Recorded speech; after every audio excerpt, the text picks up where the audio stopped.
welcome to Call the Midwife. This week we are on series 2, episode 6. I'm Alex. I'm Becky. I'm Jen. First, a quick disclaimer, a reminder that this week's episode specifically deals with death, end of life, and dying. So if any of those topics are ones you would prefer to skip this time, we understand and hope you join us for the next one. Quick synopsis. In this week's episode, we meet Miss Masterson, a pregnant typist who is concealing her bump in order to keep her job. When a letter from home arrives, she is called back to her family's pub and visits her father, who is very ill. A visit from Dr. Turner confirms he is dying and doesn't have long to live.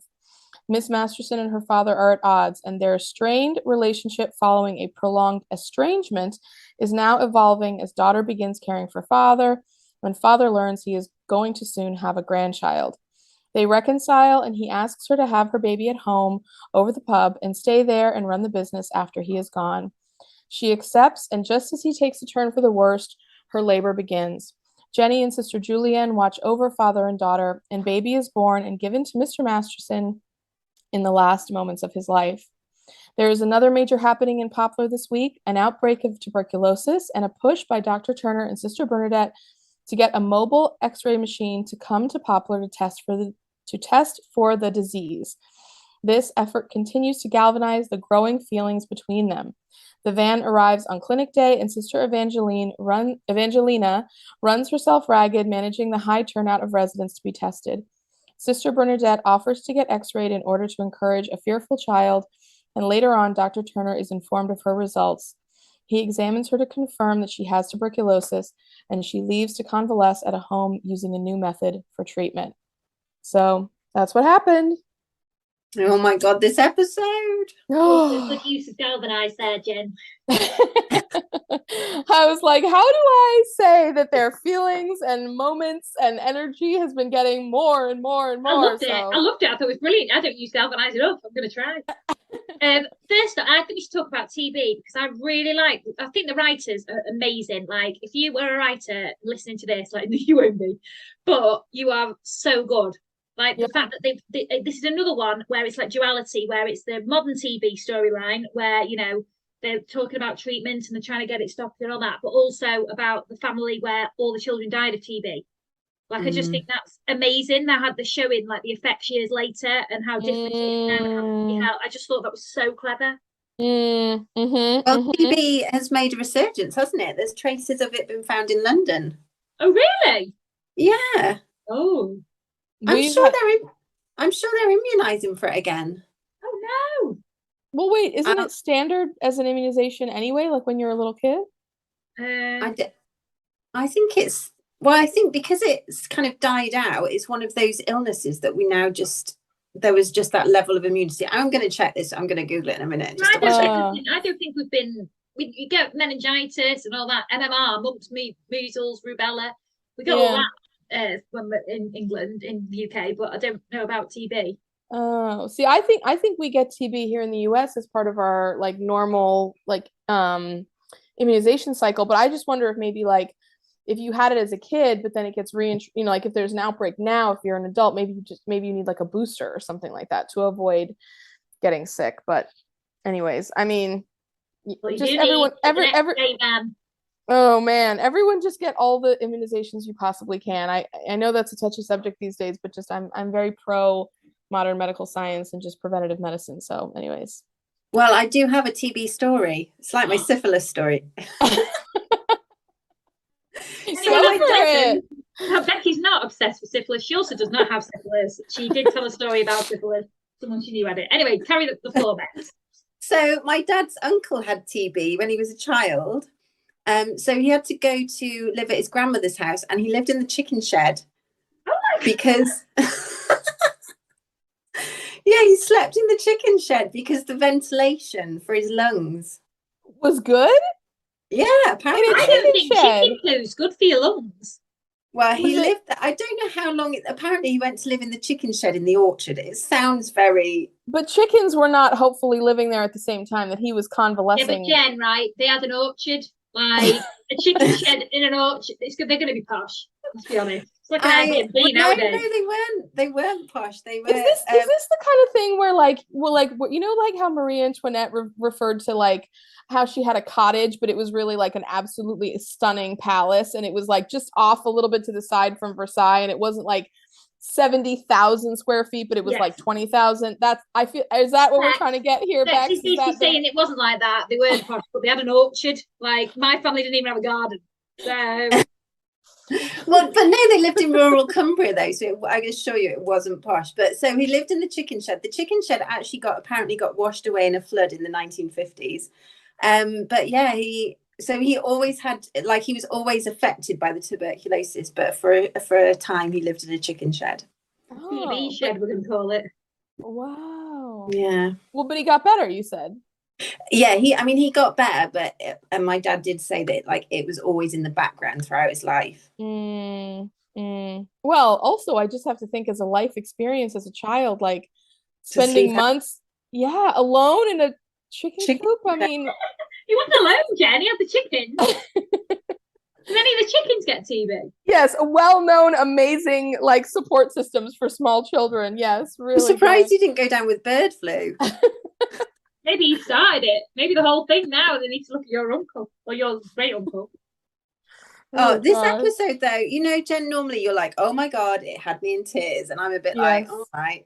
But this one had me in tears. I'm like, talking about it. Miss Masterson and her dad. I cried so hard at that scene. So should we talk about Miss Masterson first? Julia Masterson first. Oh, is her name Jillian? I couldn't. Julia. Oh, I wasn't sure if Julia was the baby that he lost. That was the young. That was Elizabeth. Oh Jesus. Well, okay. Anyways, I have to be. I just can only ever be myself. So okay. For our listeners, Jen is learning about the episode along with us today. Yeah, exactly. I read the synopsis and I watched it yesterday, but apparently there was a lot I did not get. Okay, but so basically, Julia Masterson, it's working at a typing pool. How depressing was that typing pool? I could not work in silence like that. I definitely could not. Like, and then being told off for going to the toilet. And obviously she went to the toilet loads. I didn't think 4 times a day was that excessive, to be perfectly honest with you. Like, I know she was just going to like air out her bump basically because she had it like restricted. I went like 4 times an hour when I was 8 months, 9 months pregnant. Like, oh my God. But she wasn't even going. She was just going to undo the girdle. Yeah, well, that's what I thought. She was like looking at a letter as well, wasn't she? That was from a dad. Yeah, that was from Andrew. Terry. That was from Terry, who ran the pub. Not Andrew. Also, Terry. We have to talk about Terry, you guys. Well, before we move on to Terry, I have to say, when she goes into that toilet and undoes her girdle, that is how I feel in jeans every day post-COVID. So relatable. So relatable. I only wear jeggings now. Well, I just really like, one of the best things we got from that time was hard pants versus soft pants, because literally like there is no other category in my closet. It's like literally I either have soft pants or I have hard pants, and if I have hard pants that I have to wear in a day, oh gosh, I really have to steel myself to put them on every morning. I've vented all my zipped jeans. Now I'm just a jegging knit all the way. You're just in like expandable clothing. Not a bad way to live, honestly. No. But also just this very fast 60 seconds to go to the bathroom.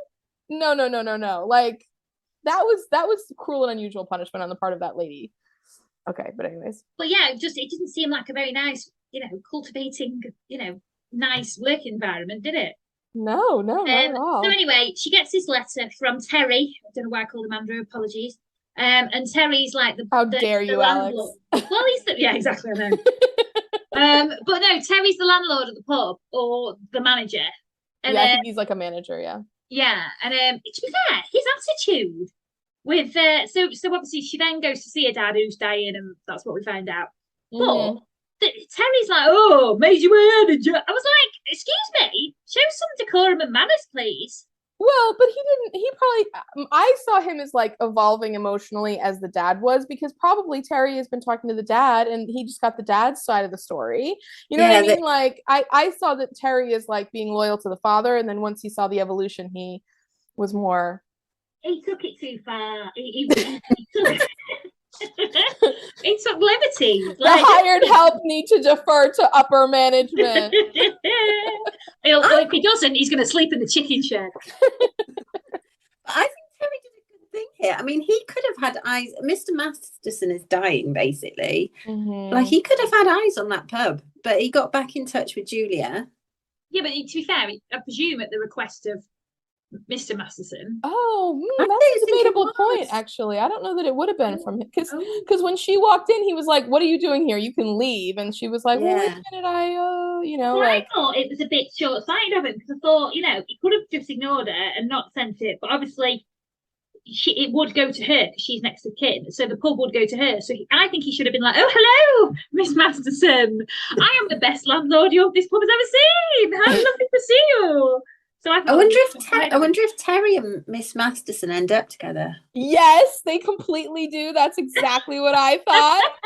You know the end actually. Well, listen, you know the end where it's the voiceover and you see Julia in the black outfit but holding the baby, and it's like her father's passed away, but you know, she says something like, oh, he wrote in the will, even when they were estranged, that he wanted her to have the pub. This was like her, it's like he was giving it to her because he still loved her. Even when he was mad at her at his worst moment, he still loved her, and he willed her that pub, and all of things went with it. And then she like signs something and puts it in an envelope, whatever. She walks over with the baby in arm, and Terry, with his sleeves rolled all the way up so you can see those gorgeous biceps, is standing right there with a big grin on his face. And I just thought, here we go. This is the beginning of a Hallmark Christmas movie that I am primed and ready to watch. And I am so ready for Terry and those beautiful arms and that gorgeous baby and that lovely lady who is grieving her father but is going to learn to love again, to fall right in love and have a business together. I just was like, oh my gosh, give me an episode with those two. Speaking of Julia Masterson and her dad, so there's this amazing, like they're actually really horrible to each other for a while. Like you're like, oof. Oh, painfully I'd walk out the house and never come back. But the bit that made me absolutely cry, and I'm presuming this is the bit that made you cry back. It's like, Jen, you just has to have the credits on and you'll cry. I'm just sobbing from the moment go. Yeah. But the one that made me cry was like, I'm sorry for being the one who didn't die. What consolation could I possibly be? And I was like, oh God.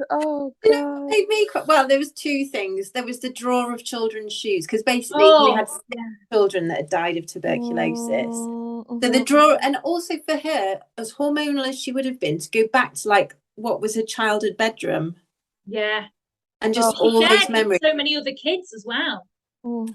But then the other bit that really got me, and I might cry now talking about it, the bit where she gives birth and they bring the baby to Mr. Masterson, and he says that he's leaving, and that they're just kind of passing each other. I was like, oh, kill me with that. Oh, God. Else got me as well. Not about that. I didn't cry about this bit.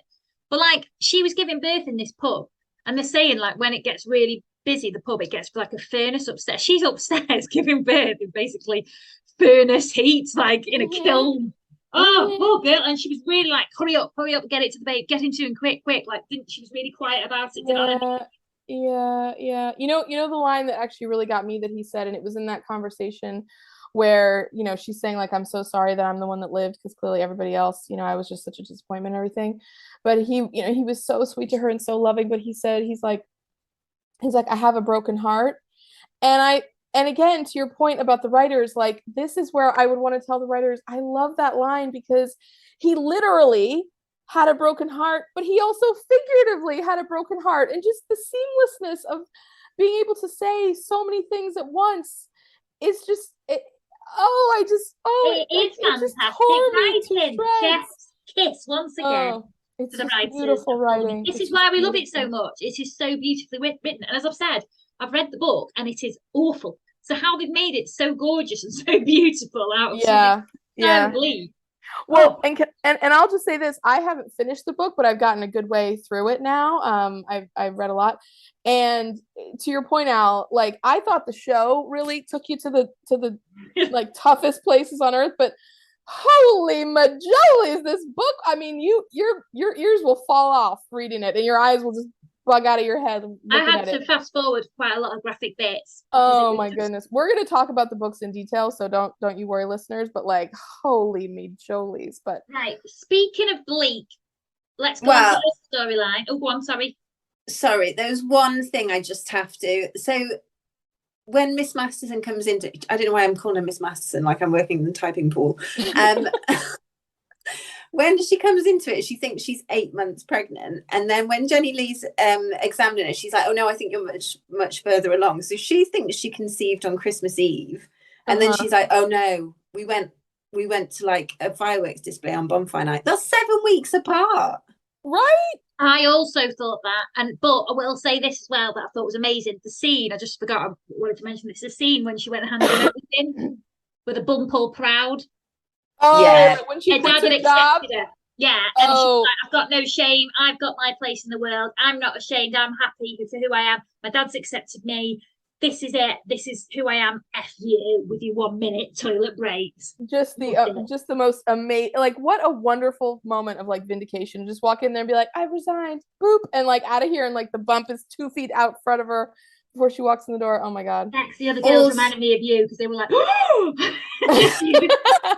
You'd have been loving that. I'd have been like, I told you she was pregnant. It would have been the best day at the office. Like, such intrigue. Oh man. So someone at my work recently announced that she was pregnant, and everybody else was like, oh well, because everybody had been suspecting, and everyone was like, oh well, I didn't like to say anything, and then I literally came and was like, I've been talking about this. Right, now on to the next one. I've written Bleak Room, right, and I know it's about Sister Monica Jonah and Sister Bernadette. I know they're nuns and not allowed possessions and they forego everything, but oh my goodness, that room was bleak. It's just like have you seen Sister Act? You know when the cell. Goldberg, yeah, her room was so bad and they were awful, so bad. Yeah. But it basically, the first scene really about the Sister Monica Jones storyline is that she comes out without a habit and everything. Oh, and Fred was so kind to her, just being like, you guys don't even get me started on Sister Monica Joan. I can't with her behavior again. Yeah, but well, after this episode, yeah, she does go downhill. Yeah, but at the same time, she can't help it, can she? Like the fact that she thought she was wearing it, she's not compass mentis. No, not the nightgown part, not the nightgown part. The nightgown thing I could have sympathy for, but it was everything she did after that was just. Yeah, but that's my point. Like, you can't take one without the other. Like, she's obviously not right. So it's not someone sane or all there who's doing the locking the chair. You know what I mean? She's not there. Like, she can't expect her to like give her the same standards as me because I'm so amazing. But do you know what I mean? Like, she's got issues. Like, you can't take it out on her. Like, she's obviously going to have these bits where she plays up like this. I mean, I have to say, like, as people get older, I do think they regress back to childhood. So I think that is partly what she's doing. She's like a naughty child. I'll give you this. I think that point is very well made because I literally thought to myself, I'm like, this is not this is a person who's basically a big baby is what like we're dealing with at this point. Like she's very, very childlike. She's very immature at times. And I honestly, I can't believe I'm saying this because it's like, how seriously do I need to take this? But I really had to stop as I was watching the show because I was finding it so frustrating, especially because Fred has a big fear of heights. And he had to climb this ladder up like 2 stories to get to, and then like fell into that window and everything. Oh, well, hang on. Let's talk about Fred really quick. So he was so lovely and caring with her when she wasn't wearing a wimple and everything.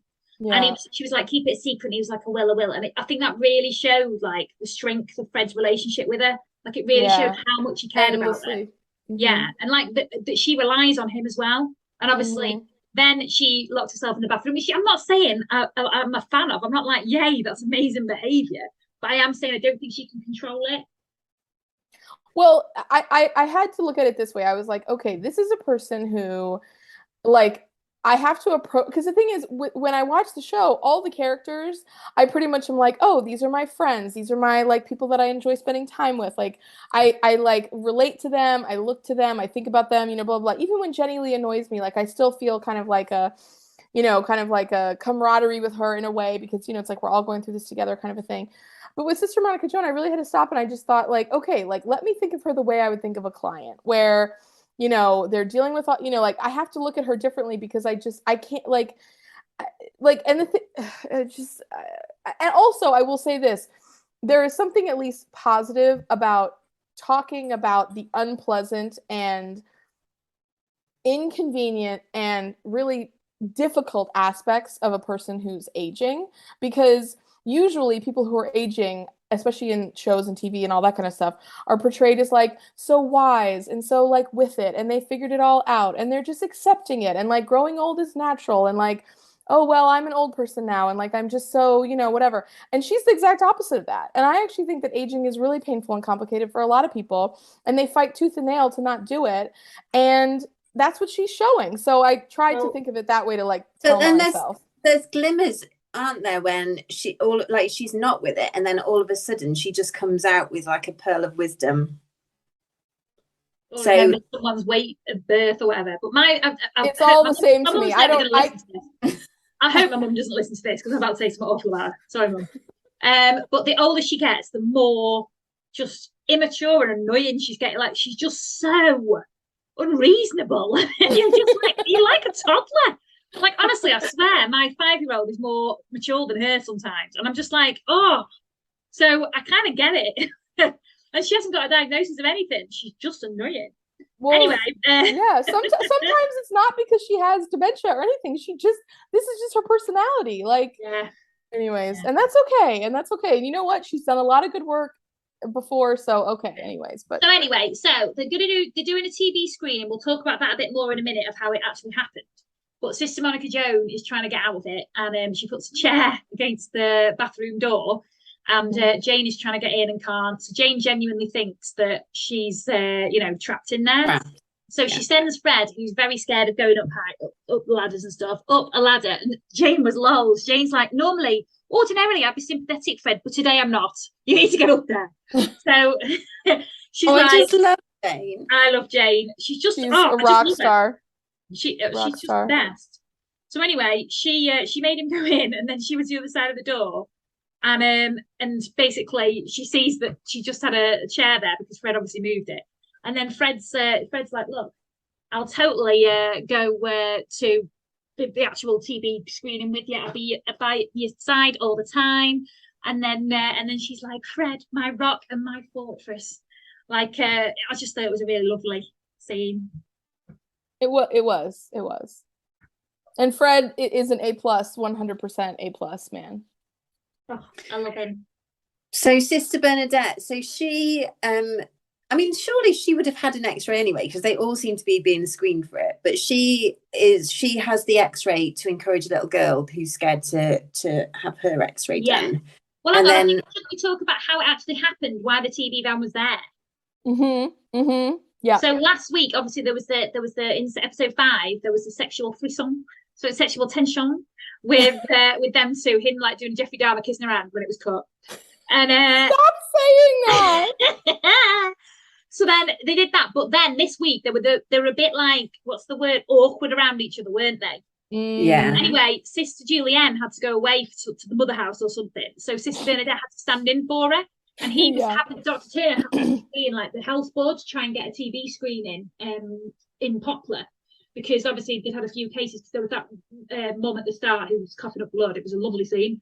Anyway, so they had to go together, and they were both sat really awkwardly together. But then they actually went into the meeting, and they were both really passionate, and you could see she was like loving him, being very passionate, and she was really passionate about it as well. And it's like one family worker goes to home, and there's 10 people living there, and then they go to like 20 people on the line all get it, and that's a conservative estimate. And he was looking at her with passion in his eyes.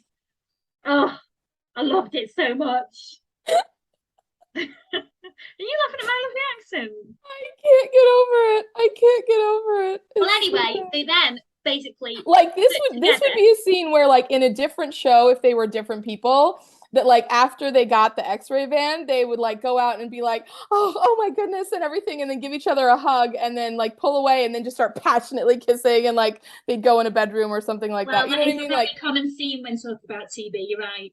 No, but it's obviously, no, it is, yeah. It's the win. It's the exhilaration, that the fact that they like united over a cause they both care about, and then they won this van, and they you know, did the job and everything like that. Yeah, definitely. So anyway, so then yes, Bex, you're right. She did. She got the little girl to go in. She was like, "Oh, I'll do it first." That's what you need to do for my daughter. She'd be there kicking up a fuss. So she went in, and then the little girl went in.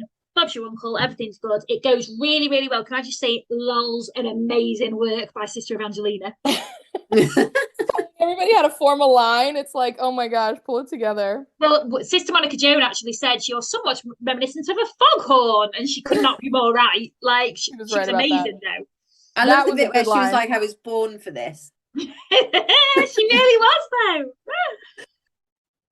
So yeah, so then Dr. Turner. So obviously it's all finished, and they're all celebrating like, what an amazing achievement! We've had so many people there today. This is a big achievement. It's really good for health and safety of Poplar. You know, really proud of themselves, which they should have been. Like, that was amazing because also Trixie and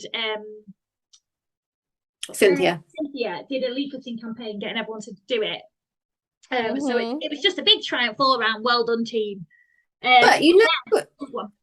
Well, you know, when Dr. Turner, basically, his colleague who's working on the van alerts him to the fact that Sister Bernadette has got lesions on her lungs. And he asks to speak to Sister Bernadette alone.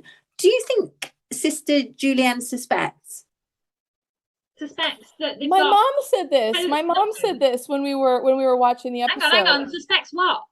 Well, there's because at the minute, Sister Bernadette has said to Sister Julianne, like Sister Julianne knows that she's struggling with her faith. All that Sister Bernadette has said to her is that she doesn't know what she's feeling. But when I just sensed that when he said he wanted to speak to Sister Bernadette alone, I thought Sister Julianne was suspicious. She was a bit like, well, yeah, you can, but what do you want to talk to her about? See, I didn't. I thought she was completely oblivious. I thought we were supposed to think that he was coming here to say, because when I first watched it, I was like, oh my God, he's going to tell me he loves her. And I was all dead excited. And then obviously he was like, yeah, you've got TB. I was like, oh, that is the exact opposite of what I thought was going to happen. Oh, see, I thought it was going to be the TB because of the way I knew. Yeah, because TB. of the scene with the X-ray. Cleverer than me. Yeah, well, historically we always are, Alex. But anyways, your mum thought the same, Jen. But my mom, because I said something about like, oh, you know, I said something like, oh, he's going to tell her, you know, something like that. And my mom was like, wait a minute. And then we had a little discussion of like, what do we think that he's going to tell her? And I was like, well, it's the bad diagnosis. Like that's kind of, you know, where it's going or whatever. Because I mean, despite the fact that they definitely have that, you know, to borrow your word, frisson, like I don't think that either one of them would make this like a bold move when they're in these stages of life. Like when we see how it goes later on, like that makes a lot more sense. But I just don't think Dr. Turner would say anything while she was. I think he would just think that was the height of disrespect of her, you know, position. Support of Becky's thing, because I'm like, I didn't notice at all, but Sister Julianne is so socially wise. Like she's so wise in all situations. So Bex, I think you might have a point, because she probably realizes stuff before other people because she's so in tune with people. Like I do think she's very clever. Also, when Dr. Turner asks Sister Bernadette, because he has to examine her, which must just be the most awkward situation for a nun as well, not just like if you just had a crush on anyone and they had to examine you. But he says on that. My friend, he had to go and get a doctor had to put a finger up his bum, and she was really good looking. And he was like, it was the worst day of my life because I really fancied her. And he was like, he really was like thinking, oh, I might ask her out. And then she had to put a finger up his bum, and he was like, oh, I'm never ever going back to that doctor's ever again. Anyway, sorry, carry on. I'm not even gonna make a joke about that because we don't have enough time to like unpack that thing. But when he asked Sister Bernadette, like, have you had any symptoms? And she was like, maybe a bit of breathlessness. I was like, maybe she's not had a crush on Dr. Turner all this time. Maybe she's misread the fluttering she's been feeling, and maybe it was tuberculosis the whole time. Maybe. Can I just also say for Sister Bernadette, how good, you know, she was. I know Sister Julianne's amazing and kind and lovely and all that, but Miss Sister Julianne was gone, and Sister Bernadette was like, you know, covering for it, and she was the one handing out all the jobs and stuff, and she was like saying to Jenny, she was so encouraging and lovely. She was like, you've done so well, you're doing, you're really good on that. So I'll give this one to you because you're so good. You're doing fantastic.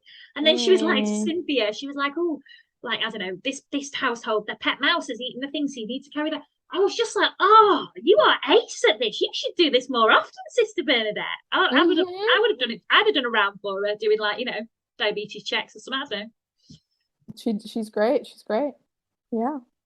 I will say, I think, just to go back to the examination and everything, and Bex, oh my God, that's so funny. Like, thinking you have a crush on a guy, but just finding out you have a disease, like, that is really, like, really making me laugh, like, so hard right now, just thinking that, like, that would be so funny. Anyway. But the thing that I thought was really interesting, kind of the tension that we were talking about with, like, oh, I have to talk to her in private. Also, I felt like was really there when he said the thing about I have to examine her. Now, Sister Julianne was standing there for the examination, I think, for everyone's, care and modesty and whatever else.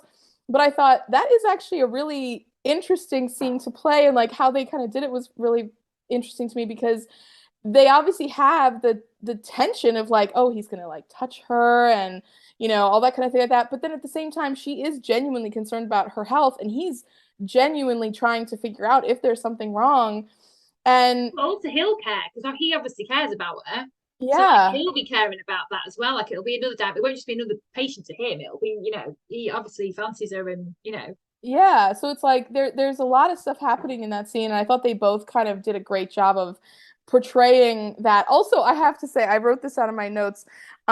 Crackles on both sides is just the most hilarious sign, delivered in the most serious way by Dr. Turner there. But also, have you guys noticed that Dr. Turner is a very like cock the head actor? Like his character is very like, whenever he has to do anything with like quote feeling, he's always just like turns his head to the left. He's like, really? Or like, oh, it's bad. Like he's just like, except for Timothy, when Timothy's like, I'm hungry, Dad. That I've nothing to wear, nothing's been washed. He's just like, whatever, Tim. He's like, well, good luck, figure it out. But then like someone comes up to him with like a broken finger, he's like, oh, and he like turns his head to the side, and he like all of his like face wrinkles like also, go out. Dr. Turner knew all about Mr. Masterson straight away. He was like, yes, when he had his heart attack 2 years ago. Like you obviously, again, the only doctor in Poplar, knows everyone and everything. Also, don't we need to sound the Horlicks klaxon, because don't they have a celebratory Horlicks after the success of the TB drive? Yes, they do. After the TB drive. I wrote Horlicks klaxon in my notes. Yep. What's a celebration?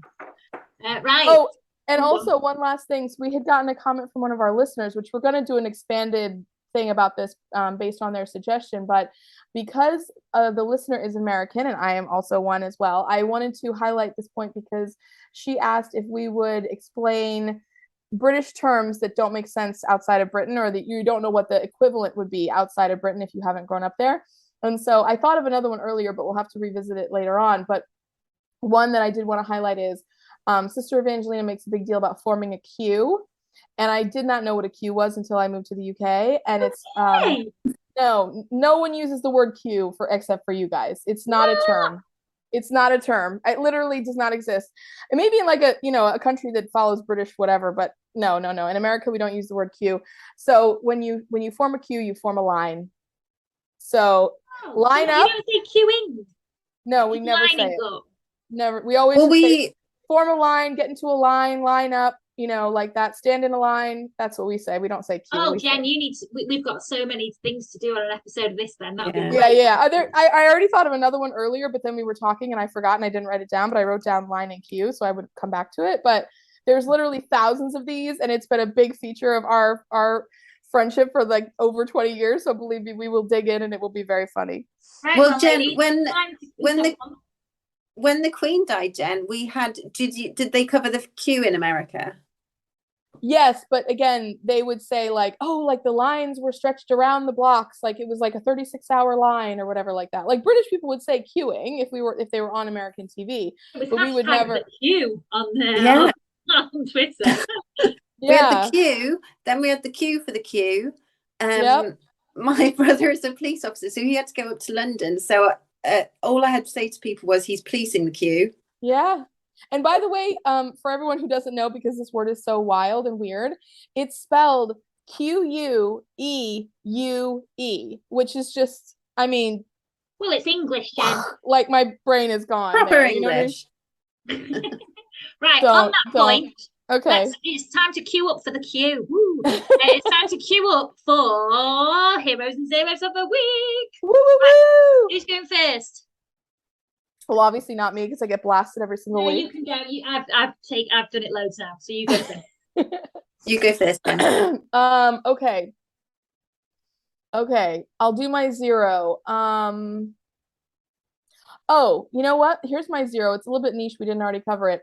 The guys who were on the health board that Dr. Turner and Sister Burnett had to talk to that were like, oh, do you really need an x-ray van?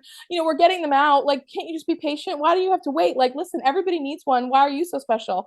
And then Dr. Turner was like, oh, what? Where are you going to send the vans to? Chelsea? Mayfair? And I just thought, thank God that Dr. Turner put those men in their place and he gave them what for and that they actually listened. But those posh men who were just so rude and just so snobbish and like absolutely did not understand the difference that well, they're still in charge now, Jen. Yeah, right, I know. Hero.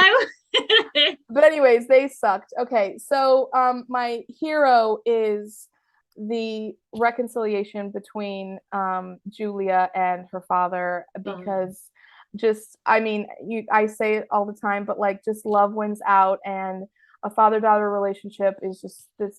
It has a special place in my heart. Like, I just love the way they did it. It was so beautiful. Oh my gosh, like. Okay, my hero of the week is also Mr. Masterson. But just the fact that he was so accepting of Julia when she came back and she was pregnant, and also that he was so intuitive that he had realized that she was expecting. Amen. Like when she told him, he already knew. So I just loved everything about this episode. And then my 0 is the typing pool. As somebody who loves to chat and gossip at work, that is just, I just couldn't. To be fair, it looks awful. My hero this week is Fred for conquering his fears to go and help Sister Monica Joan, and also he's just lovely, and he's just so lovely. Yeah, like lovely. She's not easy. She's not easy, but he's just gorgeous. So that's my hero. My 0 of the week is TB, ladies. Like, I can't believe TB has got this far without being a hit 0. But yeah, mine was TB related. Yeah, well, but the fact that I really, really appreciated the way they showed how it affected lives from ages ago, and it's still affecting lives, and now apparently it's back in London. So that's something to look forward to, listeners. But yeah, so that was that's our heroes and zeros. Oh, and just to say as another quick note, my mom watched this episode with me, obviously, and she has told me many stories about women who had to conceal pregnancies when she was working as a young woman. Like, I don't think she worked exactly in a typing pool, but she did a lot of like being an assistant or being a secretary, working on like switchboards, things like that in her very, very early career. And this kind of story, she has a bunch of them, and it's so real, so accurate, and just thank God that we've moved on from like that way of life. It's horrible. Just so just, oh my God. Yeah.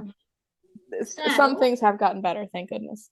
Next week we are covering series 2, episode 7. So if you want to watch that before coming to listen with us, that'd be fantastic. So basically you know what we're going on about. So we've had so much feedback and so many more followers and listeners, and we honestly appreciate it so much. Just send your feedback. We've got loads of lovely ideas. We're going to do them. Any questions you've got for us, that'd be amazing. We'd just like to say thank you so much, and thank you so much for listening. Round of applause for our listeners. Thank you.